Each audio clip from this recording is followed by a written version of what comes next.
Gusti Agung Alit Kencana, Kencana. ya. Terima kasih banyak. Ya. Jadi kami lagi belajar tentang desa adat, Ya, Pak Gusti, dan mungkin ada beberapa pertanyaan yang Bapak bisa bantu kami ya untuk mudah-mudahan lebih saya bisa ya. untuk lebih memahami. Makasih banyak. Yang pertama, kan biasanya perbedaan desa dinas dan desa adat. Kebanyakan orang bilang mereka kayak memang Suami istri. yes, betul sekali. Itu yang Ya. terakhir yang saya dengar juga, suami istri. Tapi kalau suami istri kan biasanya ngobrol setiap Ya, hari. ya. Terus mungkin juga ada satu yang lebih yang nge-lead, Lebih tinggi pemimpin, posisinya, lebih tinggi ya. di situ. Kira-kira ya kalau desa adat dan desa dinas emang sedekat itu setiap hari, setiap minggu pasti ada kayak koordinasi, ada kolaborasi, atau seperti apa sebenarnya kerjasama? Seharusnya memang seperti itu, Pak. Oke. Tetapi banyak hal yang tidak kejadiannya seperti itu. Ada penyebabnya, Pak. Yang pertama penyebabnya adalah dari personality masing-masing Ya. bendesa dan kepala desa. Kepala desa. Mereka harus paham bahwa sebagai bendesa ataupun kepala desa sama-sama wilayahnya sama. Terus penduduknya juga sama, Pak. Iya. Kenapa kita sebagai pemimpin harus berbeda pendapat? Kalau saya sih sama-sama dengan kepala desa saya, karena di desa adat Tintaran ada 2 desa dinas, Pak. Oh, oke. Satu kelurahan, Kelurahan Sanur, dan satu desa Sanur Kau. Kami koordinasinya sangat baik, Pak. Karena kami melihat itu wilayahnya kelurahan wilayah saya, desa adat Tintaran. Wilayah Sanur Kau juga wilayah saya, desa adat Tintaran. Okay. Dan penduduknya juga sama. Yeah. Kita sama-sama punya kewajiban memberikan kesejahteraan kepada orang yang sama. Benar, ya. Harusnya sih apa yang kita bicarakan, apa yang kita lakukan adalah untuk kepentingan kita bersama. Ya. Harusnya seperti itu, Pak. Kira-kira yang lebih ada pertanyaan dari lebih kayak yang lebih sering diajak berdiskusi biasanya dari arah dia berbeda, Pak. Dia berbeda tugas, Pak. Yeah. Dia berbeda tugas. Yeah. Biar Bapak memahami, kalau desa dinas dia tugasnya mengurusi urusan administrasi, Pak. Iya. Kalau desa adat dia mengurusi urusan wilayah adat. Dia ada 4 tugas pokoknya, Pak. Adat, budaya, agama, dan tradisi. Itu, Pak, yang tugas. Tapi sekarang dengan adanya Perda 4 2019 mulai ada ranah-ranah yang sudah diambil dinas, sekarang diserahkan ke desa adat. Seperti itu, Pak. Itu yang mana? Yang contoh diserahkan? Sekarang, contohnya Yeah. sekarang Yeah. ada contoh kita harus membuat surat surat domisili tentang satu wilayah karena berurusan dengan bansos, Pak. Jadi kan yang dulunya dibuat oleh desa dinas, sekarang desa adat juga harus membuat seperti itu. Gitu. Ya. Okay. Ada juga urusan-urusan yang lain yang saya contohkan, rabies misalnya. Ya. Kami sekarang harus membuat peraturan tentang rabies yang menjadi dulu itu urusan desa dinas saja. Okay. Ya, itu artinya kan tambah banyak nih pekerjaannya, Pak. Iya. Tambah banyak. Jadi sudah keluar nih dari tatanya kan nggak ada tuh yang menyangkut yang seperti itu. Tapi itu harusnya tujuan apa kira-kira? Karena saya tidak bilang desa adat lebih kuat, tapi desa adatlah yang memiliki masyarakat, Pak. Oke. Makanya desa dinas hanya administrasinya dia. Kalau desa dinas memerlukan masyarakat, sampaikan ke desa adat gitu, Pak. Makanya desa adat sekarang ini lebih dimanjakan oleh pemerintah, Pak. Karena masyarakatnya semua ada di desa adat. Dimanjakan dalam arti bukan artinya diberi macam-macam, diberi tugas. Nah, artinya ini kan sudah mulai keluar, Pak. Ikut urusan-urusan pemerintah dia jadinya sekarang desa adat. Yang dulunya di luar urusan pemerintah karena sudah ada desa dinas. Oke. Sekarang desa adat ikut mengurusi urusan itu. Oke. Tapi itu berarti ke pertanyaan kedua saya tentang keterlibatan desa adat untuk perencanaan atau pembangunan. Ya. Karena kalau lebih terlibat, Ya, apakah itu juga desa adat lebih bisa atau lebih boleh terlibat untuk hal-hal kayak gitu? Bagaimana rencana untuk desa ini untuk masa depan, untuk melihat kira-kira pembangunan yang lebih harusnya wajar, begitu. ya. Harusnya setiap pembangunan yang ada di desa adat harusnya melibatkan lebih banyak desa adat. Kalau sekarang ini seperti saya bilang tadi, desa adat itu kalau memang dia dibutuhkan, baru dia diajak bicara. Kalau memang tidak dibutuhkan, susah sekali kita ngomong dengan pemerintah, Pak. Kenapa? Karena kami itu memang tidak langsung dia ke pemerintah tugas kami. Kan sudah ada dinas. Dinas pun sekarang ini dengan adanya, makanya saya kembali lagi sampaikan, dengan adanya kebijakan-kebijakan pemerintah itu seakan-akan menghilangkan hak otonomi kami, Pak, di desa adat. Mulai sedikit demi sedikit dikurangi, Pak, otonomi. Kalau dulu desa adat, dia memiliki semuanya, Pak. Memiliki daerahnya sendiri, memiliki aturan sendiri. Siapapun yang berada di daerah tersebut harus mengikuti aturan. Sekarang tidak lagi, Pak. Padahal kalau saya baca Perda itu yang 2019 itu memang spesifik bilang otonomi. Spesifik bilang otonomi, desa, tapi kenyataannya berbeda. Ternyata. Berbeda. Oke. Ya, karena sekarang ini ada aturan-aturan, ada norma-norma hukum itu yang membatasi ruang gerak. Kalau kami melakukan sesuai yang sudah kita lakukan terdahulu, kalau berbeda dengan norma hukum, melanggar kami, Pak. Contohnya sekarang, kalau dulu kan semua orang yang bertempat tinggal di kami, di daerah kami, wajib dia ikut gotong royong.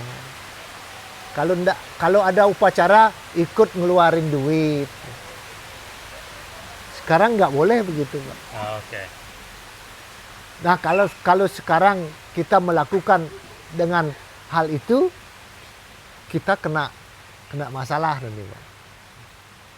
Dari Begitu. masyarakat atau dari pihak pemerintah? Dari pihak pemerintah. Ya. Oke. Gitu, Pak. Makanya kalau dulu orang kalau mau membangun mengajak kami dulu bicara. Makanya di Bali itu ada, Pak. Ada aturan kalau orang membangun sesuatu di sebelah pura, itu ada aturan. Ya. Ya. Ada aturan apa nimpung, apa nelang, begitu, Pak. Sekarang nggak bisa kita. Karena memang aturan pemerintah tidak membenarkan kita melakukan itu. Apalagi sekarang dengan ada izin yang OSS itu. Dengan ada OSS itu, jangan coba-coba bendeso ikut-ikutan. Karena begitu statement pemerintah, Pak. Oke. Makanya banyak pura sekarang yang sulit untuk tempat parkir masyarakat kalau mau ke pura. Karena orang bangun hotel sudah di temboknya pura. Iya. Itu. Oke. Menarik. Tapi kalau misalnya kan ada majelis desa adat, ada banyak sekali desa adat di Bali. Kalau semua mau bersatu, mau bersatu untuk demo, untuk bilang ke pemerintah, kami memang pengen bahwa kita ada power, ada keterlibatan di sini, dan itu sudah sering kali disampaikan. Oke. Sudah sering kali disampaikan. Saya juga sering bilang bahwa kalau seperti ini berarti kita sudah tidak punya apa-apa lagi yang bisa diinikan di desa. Kita hanya ya melaksanakan tugas kita karena itu terpanggil karena kita beragama Hindu, saya bilang gitu aja. Nah sekarang ini kan seakan-akan kan ada eksploitasi terhadap desa adat, Pak. Budaya kami dijual, ya kan? Orang menikmati budaya kami dan itu tidak kecil itu, Pak. Biayanya untuk mempertahankan itu, untuk biaya itu kan tidak kecil itu biayanya. Nah, tapi masyarakatnya sendiri tidak pernah dia menikmati sebenarnya kan kalau dijual kan ada duitnya. Kan ada duitnya harusnya. Kan kalau ada duitnya biayai dong, kan seperti itu harusnya. Nah, hal ini kan harus dicari. Kalau desa yang miskin, yang tidak punya memang dia tetap masyarakatnya mengeluarkan uang, Pak. Tetap itu. Tapi kalau daerah yang seperti kami di sini, yang ada pemasukan dari pariwisata gitu, kan masyarakatnya tidak perlu mengeluarkan uang. Seperti itu, Pak. Yang kasihan itu kan daerah-daerah yang miskin, Pak. Yang tidak ada pariwisata. Tapi itu berarti juga yang menarik di situ, tapi berarti untuk yang ada pariwisata itu juga bikin desa adat lebih terikat lagi sama pariwisata juga ya, karena pasti Pak. Pasti bagaimana caranya biar daerah yang sekarang ini pariwisatanya banyak jangan sampai ditinggalkan, kan seperti itu, Pak. Kalau ditinggalkan sama pariwisata kan mundur lagi nanti. Itu pasti kami, cuman jangan sampai dengan adanya pariwisata kita menghilangkan semua yang kita punya gitu loh, Pak. Kalau kita hilangkan semua kan sama saja kita jadi penonton jadinya. Sama aja kita nggak punya kan? Kalau kita tidak ikut terlibat di sini. Makanya saya bilang kami masih bersyukur di sini, saya bilang seperti itu. Masih sebagian besar masyarakat kami masih terlibat di sini. Dan masih ada. Masih ada dan masih eksis, Pak. Memang ada sebagian masyarakat yang sudah tidak mampu. Ya kalau di Sanur kita bilang kalau mencari orang miskin, kalau orang asli mungkin tidak ada, Pak. Tapi pendatang yang datang ke sini, ya itulah. Mereka yang cari kerja. Ya itulah yang tidak punya rumah, gitu, Pak. Gitu. Oke. Udah bahas sedikit itu kalau misalnya desa adat mencoba lebih bersatu untuk menyuarakan. Ya itu dah sebenarnya kan ini, Pak. MDA itu dibuat kan sebagai fasilitator, ya, memfasilitasi kepentingan desa adat, menyuarakan kepentingan desa adat kepada pemerintah. Kan kami juga tidak bisa setiap hari mengerahkan seluruh desa adat untuk kami ajak, kan dibilang demo kita kan, kan dibilang demo. Inilah MDA ini dimunculkan tujuannya sebagai mediator, fasilitator antara desa adat dan pemerintah. Apa inginnya desa adat bisa disampaikan ke pemerintah, apa inginnya pemerintah bisa disampaikan ke desa adat. Berjalan dengan baik belum itu? Dalam proses.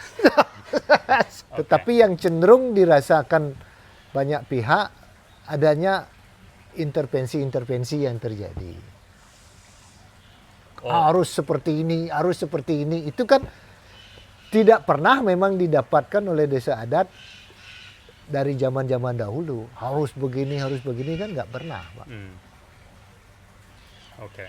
Sekarang kalau kami menghadiri acara saja, kami harus datang dan harus di absen. Nggak pernah, Pak. Sebenarnya kami bisa sampaikan desa adat itu tidak ada atasan dari desa adat. Tidak ada yang lebih tinggi jabatannya dari desa adat kecuali paruman rapat desa, itu yang tertinggi, Pak. Rapat desa. Iya, apapun keputusan dalam rapat desa itu yang harus dilaksanakan oleh bendesanya. Tapi rapat desa masih setiap ada hal-hal penting kami harus rapat di desa, Pak. Karena saya tidak berani berbuat tanpa ada keputusan rapat itu. Mhm. Itu yang menjadi salah satu pembedanya. Kalau desa dinas kan dia memang diperintah, Pak. Iya. Boleh perintah sendiri. Diperintah oleh pemerintah, Ya. atasannya, Iya. oleh camat, oleh wali kota. Kalau kami enggak, Pak. Oke. Itulah maka saya bilang otoritasnya desa adat sudah mulai berkurang gitu loh. Dengan apa? Dengan ada perintah-perintah sekarang. Oke. Iya. Jadi itu kalau itu membawa kita ke pertanyaan selanjutnya juga untuk itu tantangan buat desa adat saat ini, tantangan terbesar, dan ada yang kita sudah bahas. Ya. Tapi juga kalau misalnya kita juga bahas kira-kira dukungan apa yang bisa bantu desa adat untuk biar mereka bisa bekerja dengan lebih baik, bisa berkolaborasi dengan lebih baik, biar MDA bisa lebih lancar. Kita harus pekerjaannya. dudukkan persoalan itu sesuai dengan yang ada dalam perda itu. Dalam perda itu bagus, Pak. Bagus dalam tataran Oke. perda. Tapi implementasinya, kenyataannya tidak seperti itu, Pak. Oke. Contohnya saja, pemilihan mendesa. Mhm. Yang membutuhkan mendesa siapa? Masyarakat. Kan masyarakat yang ada di desa adat itu. Ya. Yang memilih siapa? Kan juga dia. Terus kenapa harus MDA yang harus mengesahkan? Ah, Banyak sekali terjadi masalah karena ada intervensi itu, Pak. jadi akhirnya mereka milih orang yang berbeda. Bukan. Oh. Artinya ada hal-hal yang tidak berjalan seharusnya. Oke. Misalnya sekarang sudah dipilih oleh ini, tahu-tahu pihak yang kalah melapor ke MDA, itu terjadi di-ban dia, Pak. Artinya dibatasi gininya. Kalau yang tidak mau juga membuat pararam sesuai dengan ini, nggak disahkan seperti itu, Pak. Nah ini kan kami sebenarnya menyambut baik penguatan desa adat, tetapi bukan cara seperti itu. Kalau penguatan desa adat yang seperti Bapak tanyakan adalah menanyakan di desa adat itu kebutuhannya apa. Apa yang bisa dibantu. Kan itu kalau mau memperkuat, Pak. Iya, betul. Ya. Bukan berarti kamu harus begini, kamu harus begini kan. Kan itu bukan memperkuat, itu menghilangkan malah kekuatannya dia. Makanya saya bilang yang boleh memerintah itu hanya rapat saja, Pak. Yang boleh memerintah. Selain itu nggak boleh dia memerintah. Dia boleh memberikan seperti bantuan boleh, silahkan. Boleh memberikan pekerjaan boleh, tapi juga bisa dipaksa dia, Pak. Karena pekerjaannya kan masing-masing desa adat itu berbeda, Pak, ininya. Kalau desa adat yang tidak punya seperti saya di sini, banyak sekali pekerjaannya. Pekerjaan bisnis juga harus kita kembangkan, Pak. Karena untuk menghidupkan desa adat kami kan bisnis juga kami harus gerakkan. Kami sering bertemu dengan pihak-pihak pengusaha juga, membicarakan apa yang akan mereka buat, membuat kebijakan-kebijakan yang kami juga sampaikan kepada pemerintah kota. Nah seperti jalan yang ada di depan ini kan itu kami sampaikan kepada pemerintah kota. Jalannya harus seperti ini ya. Kenapa seperti itu? Karena tipikal tamunya yang tinggal di sini lebih banyak yang tua-tua. Jadi dia tidak boleh jalannya terlalu tinggi. Jadi dia kakinya bisa patah. Jalannya harus rata, nggak boleh naik turun. Yang itu kan harus kami sampaikan. Nah makanya kalau apa yang dibutuhkan sebenarnya desa adat, saya sudah sampaikan tadi adalah apa yang dibutuhkan masing-masing desa itu kan berbeda, Pak. Pasti berbeda, Pak. Ya tentunya kalau pembangunan itu dari dulu tidak ada yang membantu desa adat, Pak. Terus terang kami sampaikan dari dulu dia berusaha dengan sendirinya saja. Desa adat iuran dari masyarakatnya. Nah sekarang karena sudah mampu tidak ada iuran lagi. Ini kan baru dapat dana bantuan dari pemerintah dan itu pun seperti orang belanja, Pak. Saya belikan Anda uang 300 juta. Anda belikan ini begitu, Pak. Menurut Bapak itu membantu apa tidak? Ah, kalau misalnya kalau misalnya kurang, Anda tambahin. Kalau masih sisa, Anda kembalikan uangnya. Ya, itu Kalau berarti mau kebutuhan bukan kebutuhan ya, desa kebutuhan adat, Pak. kami, Makanya saya sampaikan, kalau Ya. mau membantu desa adat, tanyakan dia, you butuh apa? Jadi sampai sekarang belum Belum, karena cukup semua yang- desa adat diberikan hal yang sama, Pak. Dari 1.500 desa adat, semua diberikan uang 300 juta. Entah desa adat yang besar, entah desa adat yang satu banjar, kecil, sama, Pak. Oh iya, sama. Sama. Oke. Dan itu menjadi apa? Sesuatu yang juga mungkin juga merasa tidak tidak enak kalau misalnya ada komplain padahal mereka dapat Betul, saya betul, dapat 300 betul. juta, jangan-jangan Saya sempat bilang, komplain. boleh nggak saya nggak minta uang itu? Pernah saya tanya begitu. Oke. Karena pelaporannya juga ribet, Pak. Iya, satu-satu. Ya, melaporkan ribet. Iya. Kalau mau membantu desa adat, ini saya kasih uang, silahkan Anda pergunakan. Ya biarkan, Pak. Oke. Silahkan Anda pergunakan untuk kebutuhan Anda, itu baru membantu, Pak. Ya artinya bukan saya tidak berterima kasih, kita berterima kasih diberikan uang itu, tetapi kita juga diberikan pekerjaan, Pak. Iya. Dan itu berarti akhirnya dibatasin apa yang kita bisa lakukan karena udah ada di Dan sering ada mobilisasi juga, gitu, Pak. Misalnya harus menghadiri ini, kan sudah punya dinas, Pak. Apa yang ingin pemerintah sampaikan kan sudah ada dinas, Pak.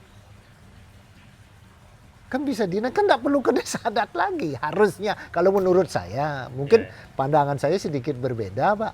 Karena saya melihat desa adat ini punya otoritas dia. Kan ini yang harus dihormati, Pak. Dihormatin dan dijaga. Ya. Jangan malah diperintah-perintah, Pak. Nah ini yang sedikit kalau menurut saya sudah keluar dia dari ini.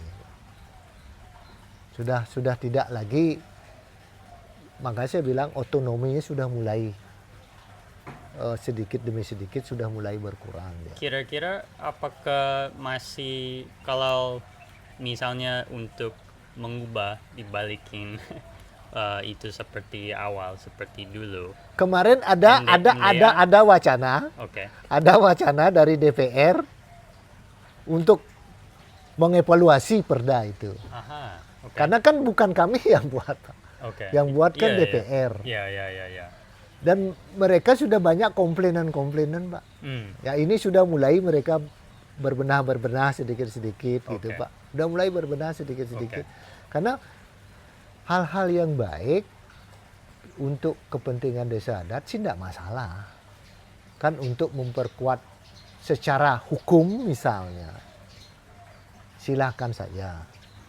Kan ini desa adat kan perlu dibantu karena kan berbeda ini, Pak. Antara hukum adat dengan hukum nasional, kan hukum adat kalah dia, Pak. Ya. Kalau menurut hukum adat kami dibenarkan, tapi menurut hukum nasional tidak dibenarkan, kami bisa jadi ada masalah ini, Pak.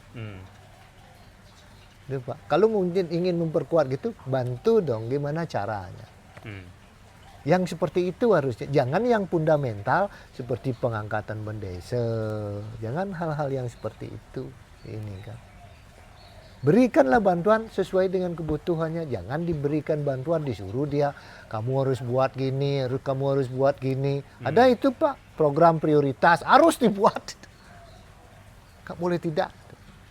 Dan itu bikin juga sudah sibuk dengan Sudah hal sibuk lain. harus mengerjakan itu lagi, Pak. Iya. Oke, menarik.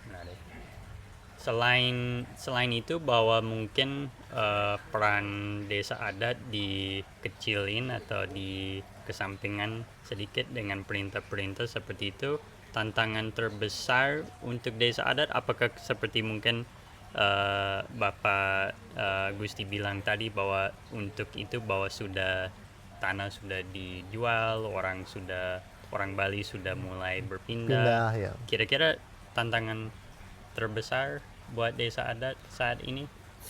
Tantangan terbesar buat desa adat yang pertama itu saya bilang tantangan terbesarnya adalah buat desa adat itu otoritasnya dulu Pak. Oke. Itu Tetap yang itu. pertama. Ya, Tetap ya, ya. itu yang terbesar. Karena dia hierarkinya kan dia bukan bawahan. Dia atasan di desanya sendiri gitu Pak. Iya. Jangan sampai dia itu tidak bisa mengerjakan sesuatu karena adanya hal-hal lain yang membatasi dia untuk di desanya sendiri. Ya, ya, ya. Kan seperti itu Pak. Kamu di sini harus begini kan nggak bisa seperti itu. Tantangan yang berikutnya tentunya tantangan bagi kami daerah yang seperti ini kan tantangan terbesarnya adalah adanya alih fungsi lahan itu yang secara tidak langsung membuat masyarakat kami berpindah dari tempat asalnya, dari akarnya itu Pak, Ya. ke tempat yang lain. Banyak yang sudah pindah, misalnya sekarang ada yang pindah ke Renon, kan bukan daerah kita lagi, kan nggak bisa kita suruh dia apa-apa karena sudah tinggal di daerah, Ya. di desa adat yang lain. Ada Ya. yang banyak sekarang di Batu Bulan juga mereka tinggal, kan Ya. nggak bisa kita suruh dia lagi. Dan orang lain yang ada di sini, makanya sekarang ini kami meminta biar bisa kami menyuruh orang yang tinggal di tempat kami itu, kami ajak sekarang karena orang kami sudah tidak tinggal di tempat Ya, kami, ya. siapa yang tinggal di tempat kami itu yang kami akan ajak. Ya. Gimana caranya? Ya harusnya ya itu juga yang saya penasaran karena ya misalnya saya Ya. saja kami di desa adat Kerobokan Ya. sebenarnya. Padahal kami sendiri bukan orang Hindu Bali, tapi karena tinggal di situ sebenarnya ya seharusnya kami aja. Ya anggaplah begini, ya anggaplah seperti ini Ya. Pak. Kalau misalnya kan tidak mungkin saya mengajak agama lain untuk ikut agama saya. Kan begitu Pak. Kalau misalnya tidak seperti itu, biarkan kami yang mengambil pekerjaan. Tetapi ada biaya-biaya yang keluar, kan itu yang dibebankan kepada mereka yang tinggal di daerah kami. Ya. Kan gitu Pak. Ya, ya, ya. Sekarang pemerintah berbeda Pak. Ini kan sudah ada IKTP. Orang bisa tinggal di mana saja. Ya. Boleh. Kami tidak melarang mereka tinggal. Tetapi kan ada pepatah di mana bumi dipijak, di sana langit dijunjung. Kalau kamu mau tinggal di daerah kami, ini aturannya. Kan begitu Pak. Ya, ya, ya, ya. Kalau nanti saya tinggal di daerah Bapak, saya yang mengikuti aturan Ya, ya, ya. di daerah Bapak. Kan seperti itu. Nah inilah yang kadang-kadang mengalahkan kami Pak. Hukum adat kami dikalahkan oleh hukum nasional Pak. Oke. Oke. Dengan ada IKTP lah. Ya begitu Pak. Dengan adanya kebijakan pemerintah OSS lah. Itu Pak. Kak, perbedaan kalau IKTP itu karena adat berarti bukan terlibat untuk kasih domisili atau Tidak. IKTP dia boleh, begitu orang Indonesia dia punya IKTP boleh tinggal di mana saja Pak. oke. Kalau dulu Kalau dulu perbedaannya- kan ada yang namanya ini apa namanya Ili Kita Kramo. Oh, Ada namanya oke. Kipem. Kan itu dia harus Kipem, bayar, ya, Pak. ya, ya, ya. Oke. Ya. Dia kan harus bayar itu. Itu salah satu karena kami di sini kan tugas kami adalah melaksanakan terus upacara yang ada di sini. Kalau orang lain kita kasih tahu seperti itu, kalau agama lain mereka percaya? Kan enggak, Pak. Ya. Ngapain kamu adakan? Kan begitu jadinya dia, Pak. Ya, ya. Kami mengadakan itu. Ya. Tujuan kami karena kami percaya itu adalah membuat aura di sini, Pak. Ya. Ya. Membuat aura wilayah ini menjadi baik dia. Dan juga menjaga hal kayak sampah, Betul, lingkungan, betul, tanah, betul. sungai. Itulah ininya Trihita Karana-nya itu Pak. Hubungan ke Tuhan, hubungan ke alam, itulah yang salah satu hubungan ke Tuhan upacara itu Pak. Nah adanya orang mencaru itu, caru tahu Pak? Belum. Yang ada kerbau yang dipotong, yang ini kan itu. Yeah. Nanti itu kan ditanam Pak. Itu kan membuat tanam menjadi subur. Kan seperti itu ininya. Yeah. Nah ini kami jaga. Buktinya sekarang ini kan banyak orang datang ke Bali karena aura Bali kan berbeda Pak, dengan daerah lain. Yeah. Pemerintah Indonesia kan banyak mau bikin Bali baru. Tapi kan nggak bisa Pak.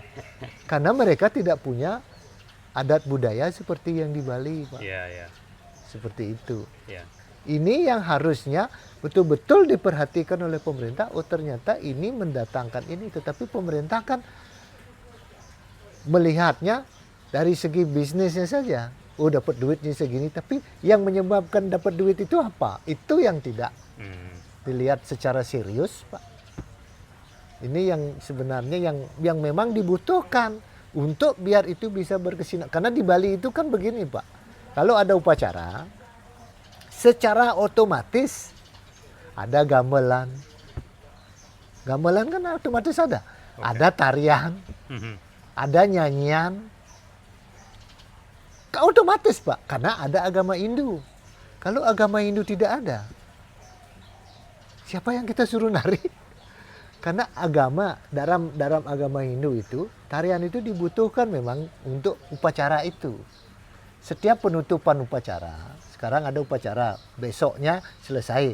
Sebelum selesai itu ada namanya menet, itu ada tarian itu Pak. Okay. Ada wayang lemah, ada topeng gitu Pak.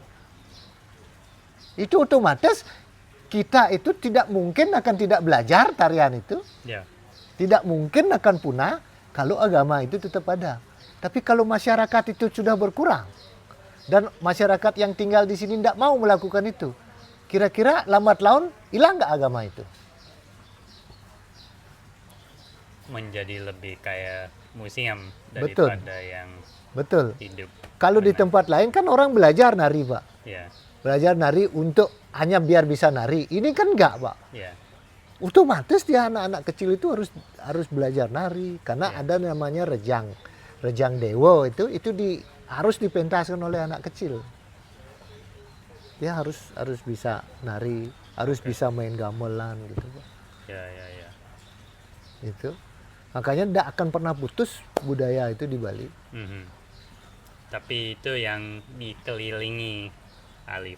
Iya betul. Itu yang... Seperti ogoh-ogoh ini kan sebenarnya baru muncul ini Pak. Ini tahun 80-an ke bawah. Sebelum tahun 80-an kan nggak ada yang namanya ogoh-ogoh. Okay. Tidak ada yang namanya ogoh-ogoh. Kita dulu, saya masih kecil-kecil dulu hanya bakar ban saja. Sama suarain kentongan. Okay. Gitu aja. Tapi muncullah mulai ada ogoh-ogoh dan sekarang ini menjadi salah satu budaya. Ya, itu karena apa? Karena memang agama itu. Karena ada pengerupukan waktu itu Pak. Dulu pengerupukan orang hanya bakar ban, bunyikan kentongan. Sekarang kan pengerupukan itu identik dengan ogoh-ogoh Pak. Kan ini menjadi sesuatu yang pertunjukan yang cukup diminati unik, ya dan sangat unik. Ya. Oke. Ya. Apakah juga Bapak mungkin saya melihat mungkin salah satu yang sepertinya mungkin tidak hanya bikin sulit untuk desa adat, tapi juga mungkin untuk pemerintah dinas, untuk desa dinas, karena sekarang isu-isu dan tantangan di Bali sampai sangat rumit sekali. Itu bikin kayak mungkin ada perasaan bahwa ini terlalu besar buat kami bisa menghadapi. Jadi lebih menjadi lebih gampang untuk saya urus rumah saya saja, karena hal-hal di luar kayak terlalu besar. Betul. Kadang-kadang kami juga seperti itu, Pak. Kita urus saja diri kita sendiri. Jadinya kami berpikiran begitu jadinya, Pak. Betul, Pak. Tapi bahkan mungkin untuk ahli fungsi lahan, karena misalnya ada OSS, mungkin sekarang merasa bahwa kayak ya gimana lagi kami melawan hal-hal seperti itu, makanya karena nasional, jadi gimana lagi? Nggak usah lah dipikirin ini kebijakan-kebijakan pemerintah. Kita urus saja diri sendiri. Kita seberapapun ini kita tidak akan bisa melawan mereka. Seberapapun kita akan ini ya, kita tidak akan bisa. Makanya pikiran-pikiran begitu pasti muncul, Pak. Ya. Pasti muncul dalam suasana orang sudah hopeless. Ya. Tapi dengan kalau kita melihat harapannya di mana, dengan masih ada desa adat sampai sekarang masih ada, sebenarnya masih ada perda seperti itu, padahal mungkin implementasinya belum seperti yang diharapkan. Belum sempurna. Ya, dan juga masih ada dan mungkin menjadi lebih aktif lagi organisasi yang memang melihat yang lebih berpusat di komunitas. Ini malah kelihatan DPR mungkin. Ini kelihatan lebih individual jadinya. Masing-masing desa adat memikirkan desanya sendiri jadinya, Pak. Sekarang ini. Yeah. Karena apa? Karena kan mereka harus memikirkan upacara yang mereka lakukan selama ini kan tetap harus berjalan, Pak. Itu yang saya juga pikirin itu, Pak. Itu yang menjadi utama. Itu yang harus kita pikirkan utama. Yeah. Kita tidak memikirkan apakah apa yang kita lakukan akan dijual oleh siapa gitu, akan mendapatkan uang berapa. Tidak kita pikirkan, Pak. Kewajiban kita yang kita pikirkan, Pak. Karena itu kewajiban yang harus kami laksanakan di desa. Karena kami tidak mau apa yang sudah dilakukan oleh tetua kami dulu itu, kami berhenti sekarang. Itu yang kami tidak mau, Pak. Makanya desa adat hanya memikirkan itu saja. Tidak usahlah kita berpikir terlalu jauh, tidak usah kita memikirkan hal-hal yang aneh-aneh. Karena kan kita pikirin, kita suarakan juga nggak akan ada hasilnya, Pak. Kita lelah sendiri. Jadi harapannya di mana kira-kira buat masa depan untuk desa adat Bali? Masa depan untuk desa adat kami saja, bagaimana kami dengan warga kami di sini bisa melaksanakan tugas-tugas yang harus kami laksanakan. Bisa membuat masyarakat sejahtera di daerah kami. Karena makanya saya bilang lebih individual jadinya. Tidak ada sekarang desa adat yang berbagi kayak dulu. Tidak ada, Pak. Kami dengan Sanur aja sudah berbeda, Pak. Itu. Apa yang dilakukan Sanur, apa yang kami lakukan udah berbeda. Kalau dulu kan, ayo gini yuk, ayo sama-sama. Dulu kami pernah demo LNG, Pak. Sanur kami aja nggak mau, Pak. Nggak mau mereka. Hanya kami sendiri, Pak, yang melakukan itu. Karena kami melihat, kalau itu dibiarkan, apa yang akan terjadi akan banyak merusak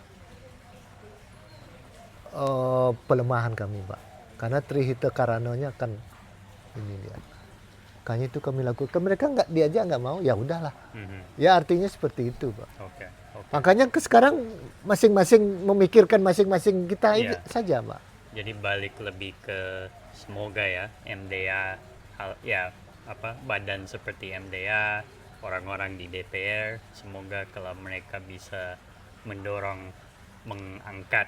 Ya, mudah-mudahan saja antar desa adat tidak terjadi keributan. Kan banyak antara desa adat satu dengan desa adat yang lain ribut masalah batas, kan begitu, Pak. Sekarang kami sudah dengan desa adat yang dekat-dekat ini, kami sudah ajak duduk bersama, Pak. Membicarakan batas, biar tidak ini membuat perkara, saya bilang begitu. Biar jelas nanti hak dan kewajiban sampai di mana. Itu kan harus jelas. Biar enggak nanti kalau ada masalah desa adat ini yang punya. Kan biar enggak ribut seperti itu. Makanya tadi pun saya ngobrol juga, oh ya siap. Nanti kami ini kan, oh ya untuk kebaikan kita bersama, saya bilang. Kita hanya memikirkan diri kita aja sekarang, Pak. Betul, Pak. Kami hanya memikirkan diri kami di sini. Yang penting kami bekerja membuat daerah ini menjadi lebih baik. dari yang sebelumnya itu. Kalau ke depan pastilah silahkan nanti kalau ada yang ini biar lebih baik lagi kan itu memang harapannya. Mulai dari situ. Ya. Ya, oke. Ya, makasih banyak. Terima kasih, Pak. waktunya.